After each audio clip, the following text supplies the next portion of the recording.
पिताजी ने कहा था मकान बिक गया, पर 5 साल बाद चाचा जी ने दी वो पासबुक जिसे देख बेटे बहू की रूह कांप गई।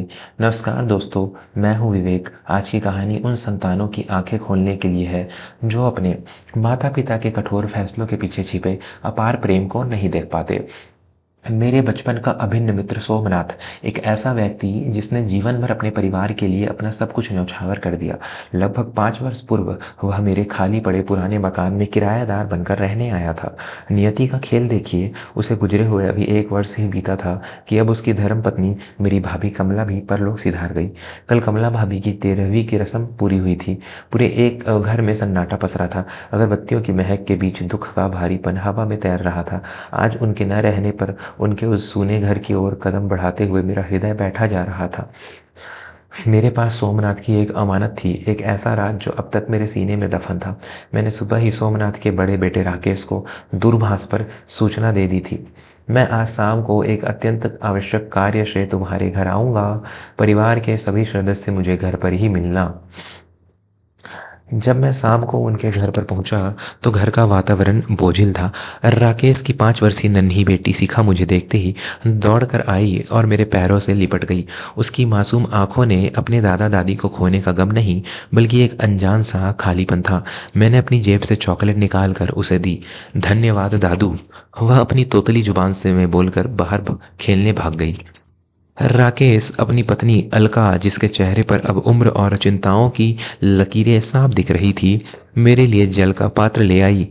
राकेश का छोटा भाई रोहित और उसकी पत्नी दिव्या भी उसी कक्ष में सिर झुकाए बैठे थे। सभी की आंखों में एक अजीब सी बेचैनी थी, मानो वे किसी अनहोनी की आशंका से ग्रस्त हो। जल पीकर मैंने अपना गला साफ किया। कमरे में सुई गिरने जैसी खामोशी थी। मैंने अपनी गंभीर और भारी आवाज में उनसे पूछा, क्या तुम लोग तनिक भी अनुमान लगा सकते हो कि मैं आज यहाँ किस प्रयोजन से आया हूँ? मेरा प्रश्न सुनकर वे एक दूसरे का मुंह ताकने लगे, किंतु किसी के मुख से एक शब्द नहीं फूटा। उनकी चुप्पी को तोड़ते हुए मैंने एक गहरी सांस ली और अतीत के पन्ने पलटने शुरू किए। अतीत के गर्भ में कुछ ऐसी घटनाएं घटी हैं जिनका सत्य केवल तुम्हारे दिवंगत पिता सोमनाथ और मेरे सिवा इस संसार में कोई नहीं जानता। यहाँ तक कि तुम्हारी माता कमला भाभी भी अपनी अंतिम सांस तक इस सत्य से अनजान रही। मेरी बात सुनकर राकेश और अलका की आंखें आश्चर्य से फैल गई। राजा जी, ऐसा क्या है जो पिताजी ने हमसे छुपाया? राकेश ने दबी हुई आवाज में पूछा। मैं तुम्हें कुछ पुरानी घटनाओं का स्मरण कराना चाहता हूँ, तभी तुम आज की बात की गंभीरता को समझ पाओगे। अलका बेटी, क्या तुम्हें 5 साल पहले का वो दिन याद है? मैंने अलका की ओर देखा। उसका चेहरा शर्म और संकोच से झुका हुआ था। यह वही दिन था जब इस घर की कहानी हमेशा के लिए बदल गई थी। मैंने अपनी बात आगे बढ़ाई। अलका, मैं उस काले दिन की बात कर रहा हूँ जब तुमने अपने ही जीवन को समाप्त करने का प्रयास किया था। उस दिन सोमनाथ का फोन मेरे पास आया था। उसकी आवाज में जो कंपन था वो आज भी मेरे कानों में गूंजता है। वह बदहवास था। जब मैं वहां पहुंचा तो सोमनाथ का चेहरा भय से पीला पड़ चुका था। शशिकांत, मेरी बहू ने क्रोध में आकर नींद की गोलियां खा ली हैं। वो अचेत पड़ी है। अनर्थ हो गया मित्र, मेरे साथ शीघ्र चिकित्सालय चलो। सोमनाथ के हाथ पांव फूल चुके थे। समाज में बदनामी के डर और पुलिस के पचड़े से बचने के लिए मैं अपने प्रभाव का उपयोग करके उसे अपने परिचित चिकित्सक डॉक्टर सुशील के निजी चिकित्सालय में ले गया था। मेरे हस्तक्षेप के कारण ही उस दिन पुलिस केस नहीं बना था। जब अलका को होश आया तो उसने रोते हुए अपनी सफाई दी थी। चाचा जी, मैं क्या करती? माँ जी के साथ रोज रोज के झगड़ों ने मेरा जीना हराम कर दिया था। मेरे पास और कोई मार्ग शेष नहीं था। उस समय अलका की आंखों में अपनी सास के प्रति जो घृणा थी वह किसी ज्वालामुखी से कम नहीं थी। सास और बहू के उस युद्ध ने पूरे घर की शांति भंग कर दी थी। सोमनाथ, जो एक सीधा साधा इंसान था, इस क्लेश से अंदर ही अंदर घुट रहा था। राकेश अपनी माँ और पत्नी के बीच पीस कर रह गया था। मैं बड़ा बेटा हूँ चाचा जी, मैं अपने वृद्ध माता पिता को छोड़कर अलग कैसे हो सकता हूँ? राकेश ने उस दिन अपनी व्यवस्था जताई थी। लेकिन स्थिति तब और भयावह हो गई जब अलका के मायके वाले अस्पताल पहुंच गए। उसके पिता और भाइयों ने सोमनाथ और कमला भाभी को सरेआम अपमानित किया। अगर हमारी बेटी को खरोच भी आई तो तुम सबको जेल की हवा खिला देंगे, बुढ़ापे में चक्की पीसते रह जाओगे। अलका के पिता ने उस धमकी अलका के पिता की उस धमकी ने सोमनाथ को तोड़कर रख दिया था। अलका ने भी अस्पताल के बिस्तर पर लेटे हुए अपने पति राकेश की सौगंध खाकर एक ऐसा वचन कहा था जिसने सोमनाथ का कलेजा छलनी कर दिया था। राकेश, मैं अपने प्राण त्याग दूंगी, विष पान कर लूंगी, किंतु उस कलहकारी स्त्री के साथ अब एक क्षण भी उस घर में जीवित नहीं रहूंगी। मुझे अलग घर चाहिए, अन्यथा मेरा मरा मुंह देखोगे। दोस्तों, एक पिता के लिए इससे बड़ा नरक क्या होगा कि उसकी बहू उसके जीते जी घर तोड़ने की जिद पर अड़ाए।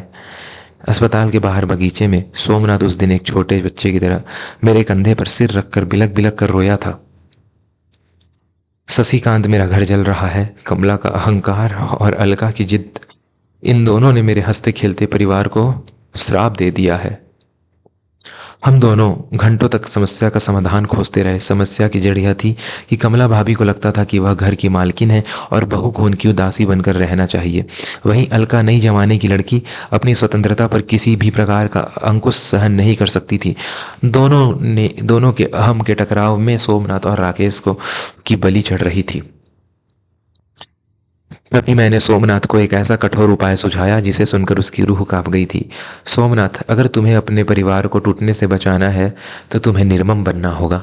अलका अलग रहना चाहती है तो ठीक है, राकेश को अलग होने पर मजबूर कर दो। और रही बात कमला भाभी और अलका के अहंकार की, तो उसे तोड़ने के लिए अपना यह मकान ही बेच डालो। क्या कह रहे हो शशिकांत, मकान बेच दूं? हम कहाँ जाएंगे? सोमनाथ हतप्रभ रह गया था। हाँ मित्र, जब सिर पर छत नहीं होगी तब इन दोनों को एक दूसरे की कीमत समझ आएगी। सोमनाथ ने मेरे सुझाव पर अमल किया। उसने घर जाकर घोषणा कर दी कि वह कर्ज में डूब चुका है और मकान बेच रहा है। इस खबर ने घर में भूचाल ला दिया। राकेश को मजबूरन अपना सामान लेकर ससुराल जाना पड़ा। रोहित छात्रावास चला गया और सोमनाथ अपनी पत्नी कमला को लेकर गांव के पैतृक आवास में चला गया, उस मकान में जिसे तुम अपना पुश्तैनी घर कहते थे। महीने भर के भीतर नए लोग रहने आ गए। मैंने राकेश की आंखों में देखते हुए पूछा, राकेश, तुम्हें याद है मकान बिकने की खबर तुम तक मैं ही लेकर आया था? उसके बाद तुम अपने ससुराल में कितने दिन रहे? राकेश ने सिर झुका लिया। लगभग 2 महीने चाचा जी, और वो 2 महीने नरक से कम नहीं थे। हाँ मैं जानता हूँ, मैंने कड़े शब्दों में कहा। ससुराल में दामाद का मान केवल कुछ दिनों का होता है। तुम्हारी सीमित आय में वहां ठाठ से रहना असंभव नहीं था। सुना है पैसों की तंगी के कारण तुम्हारे ससुराल वालों ने भी तुम्हारे संबंध बिगड़ गए थे। अलका की ओर देखते हुए मैंने कहा, क्यों अलका बेटी, जिस मायके के दम पर तुम अपनी सास को आंखें दिखाती थी, उसी मायके ने 2 महीने में तुम्हें पराया कर दिया। अलका की आंखें शर्म से गड़ी जा रही थी। वह जानती थी कि मैं सत्य कह रहा हूँ। उसने पिता को साफ कह दिया था कि वह दामाद और नातिन का बोझ जीवन भर नहीं उठा सकते। जब राकेश और अलका दर दर की ठोकरें खा रहे थे, तब मैं ही उनके पास प्रस्ताव लेकर गया था। राकेश, मेरा एक पुराना मकान खाली पड़ा है, तुम वहाँ किराए पर रह सकते हो। राकेश की आंखों में उस समय जो कृतज्ञता थी वह मैं कभी नहीं भूल सकता। लेकिन मैंने एक शर्त रखी। शर्त यह है कि तुम्हें अपने माता पिता सोमनाथ और कमला भाभी को भी गांव से बुलाकर अपने साथ रखना होगा। उस मकान का किराया मैं तुमसे बाजार भाव से 2,000 रुपये कम लूंगा, ताकि तुम पर आर्थिक बोझ न पड़े। राकेश ने मेरी शर्त मान ली थी। कमला भाभी की भी गांव की असुविधाजनक जिंदगी से तंग आ चुकी थी और अलका ससुराल की बेरुखी से। मजबूरी में उन दोनों ने के अहंकार को तोड़ दिया था। आज 5 साल बीत चुके हैं। राकेश, तुम हर महीने मुझे उस मकान का 3,000 रुपये किराया देते रहे। सोमनाथ भाई के जाने के बाद भी तुमने कभी किराया देने में देरी नहीं की। लेकिन आज आज मैं तुम्हें एक ऐसा सच बताने जा रहा हूँ जो तुम्हारे पैरों तले से जमीन खिसका देगा। कमरे में सन्नाटा इतना गहरा था कि सांसों की आवाज भी सुनाई दे रही थी। रोहित ने आगे झुककर पूछा, क्या सच अंकल, क्या आप किराया बढ़ाने वाले हैं? मैंने न में सिर हिलाया और एक धीमी रहस्यमयी मुस्कान के साथ कहा, सच यह है कि सोमनाथ ने कभी अपना मकान बेचा ही नहीं था। क्या? राकेश और रोहित एक साथ चीख पड़े। अलका के हाथ से पानी का गिलास लगभग गिरते गिरते बचा। असंभव, पिताजी ने कहा था कि सट्टे में 15 लाख डूब गए, मकान बिक गया, वहां वो तो दूसरे लोग रहते हैं। रोहित का चेहरा लाल हो गया। हाँ, वहाँ लोग रहते हैं, वे किराएदार हैं, लेकिन वे मेरे किराएदार नहीं, तुम्हारे पिता के किराएदार हैं। उस मकान का असली मालिक आज भी सोमनाथ ही है। लेकिन हम जिस मकान में रह रहे हैं, जिसका किराया हम आपको देते हैं। राकेश का दिमाग चकरा रहा था। वो मकान मेरा है, लेकिन राकेश जरा सोचो, अगर तुम्हारा पुराना मकान बिका नहीं था तो मैं तुमसे किराया क्यों लेता रहा? सबकी प्रश्नवाचक नजरें मुझ पर टिकी थी। मैंने अपने थैले की चैन खोली और एक पुरानी, थोड़ी मुड़ी हुई बैंक की पासबुक निकालकर मेज पर रख दी। इस पासबुक को खोलो राकेश। राकेश ने कांपती हाथों से पासबुक उठाई। उसने पन्ने पलटे और अंतिम पन्ने पर नजर पड़ते ही वह पत्थर की मूरत बन गया। उसकी आंखों से आंसुओं की धार बह निकली। इसमें इसमें तो लाखों रुपए हैं, और यह खाता मेरी बेटी शिखा के नाम पर है। अलका ने झपटकर पासबुक देखी। वह हक्की बक्की रह गई। मैंने भारी मन से बताया, राकेश, अलका, पिछले 5 सालों से हर महीने की पहली तारीख को तुम जो 3,000 रुपये मुझे किराए के रूप में देते थे, मैंने उसमें से एक नया पैसा भी अपनी जेब में नहीं रखा। तुम्हारे पिता के कहने पर मैं वह सारा पैसा चुपचाप तुम्हारी बेटी शिखा के नाम पर बैंक में जमा करवाता रहा। कमरे में अब केवल सिसकियों की आवाज़ थी। सोमनाथ ने यह नाटक इसलिए रचा था ताकि तुम दोनों को परिवार की अहमियत समझ आए। वह चाहता था कि तुम यह सीखो कि जब सर पर अपनी छत नहीं होती तो जीवन कितना कठिन हो जाता है। अलका, तुम्हारे अहंकार को तोड़ने के लिए उसमें खुद को बेघर कर दिया। उसने गांव के कष्ट सहे ताकि तुम सब एक छत के नीचे मिलजुल कर रहना सीखो सको। मैंने अलका की ओर देखा जो अब फूट फूट कर रो रही थी। आज मेरे पास तुम लोगों से पूछने के लिए एक सवाल है। अलका, पिछले 5 सालों में तुम मेरे मकान में अपनी सास के साथ रही। क्या तुमने कभी आत्महत्या की कोशिश की? क्या कभी घर छोड़ने की धमकी दी? नहीं ना? क्यों? अलका ने सिसकते हुए जवाब दिया, क्योंकि यह मकान मेरा नहीं था। मुझे डर था कि अगर झगड़ा किया तो आप घर से निकाल देंगे। बस यही समझाने के लिए तुम्हारे ससुर ने यह पूरा खेल रचा था। जब तक तुम्हें लगा कि वो घर तुम्हारा अधिकार है, तुमने उसकी कदर नहीं की। जब तुम किराएदार बनकर रही तो तुमने परिवार को जोड़ कर रखा। अलका अब जमीन पर बैठकर रो रही थी। उसे अपनी भूल का एहसास हो चुका था। वह सोमनाथ जी की तस्वीर की ओर हाथ जोड़कर माफ़ी मांग रही थी। मैं बहुत अभागन हूँ। बाबूजी देवता थे और मैं उन्हें राक्षस समझती रही। उन्होंने मेरे भविष्य के लिए, मेरी बेटी के लिए एक एक पैसा जोड़ा और मैं उन्हें ताने देती रही। मुझे माफ़ कर दीजिए बाबूजी। दिव्या अपनी जेठानी को संभालने लगी। राकेश और रोहित की आंखों में भी पश्चाताप के आंसू थे। राकेश, तुम्हारे पिता ने मरते वक्त मुझसे कहा था, शशिकांत, जब मैं चला जाऊँ तो बच्चों को यह पासबुक दे देना। उन्हें कहना कि उनका घर बिका नहीं है, बस उनकी परीक्षा ले रहा था। मैंने पासबुक अलका के हाथों में थमा दी। अगले महीने तुम्हारे पुराने घर के किराएदार खाली कर रहे हैं। अब तुम लोग अपने असली घर वापस जा सकते हो। लेकिन याद रखना, वह घर ईंट पत्थर का नहीं, तुम्हारे पिता के त्याग की नींव पर खड़ा है। अब उस घर की दीवारों पर कभी कलह की दरार मत पड़ने देना।